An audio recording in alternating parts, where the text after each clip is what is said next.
So for every week that we go through the shutdown, the economy is losing about more or less $1.2 billion.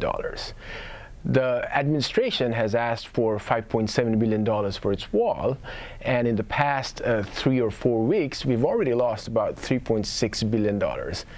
Now, you go another 2 weeks, and we would get to the point where the cost of the shutdown is going to be more than what the administration has asked for.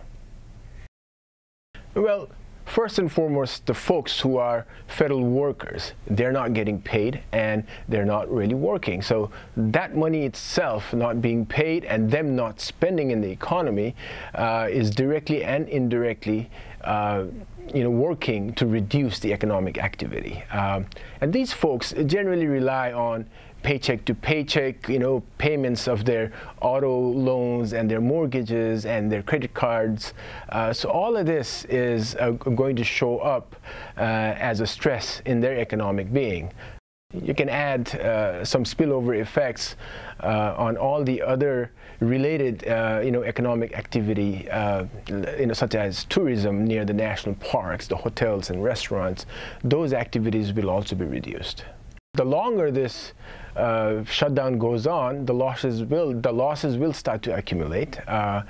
Just by looking at the direct effects, we can imagine that about 1 percentage point will be shaved off of growth if the shutdown were to continue throughout the quarter.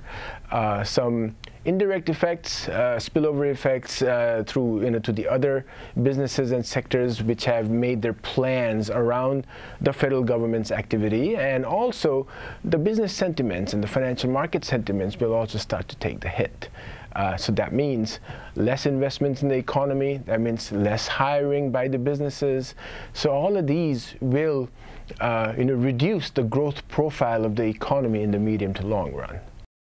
Applications being filed in the Trade Commission for businesses to actually be not included in the tariff plan that the U.S. is putting on the Chinese imports. And now these are being either approved or declined by the Trade Commission, and if they are not working full-time, you're still waiting around whether your application has been approved or declined. So meaning you cannot really plan your investments, your supply chain investments that you had been planning on before, and it just gets prolonged, the duration. That's going to have an effect on the CEO's remarks in their earnings calls, I'm sure.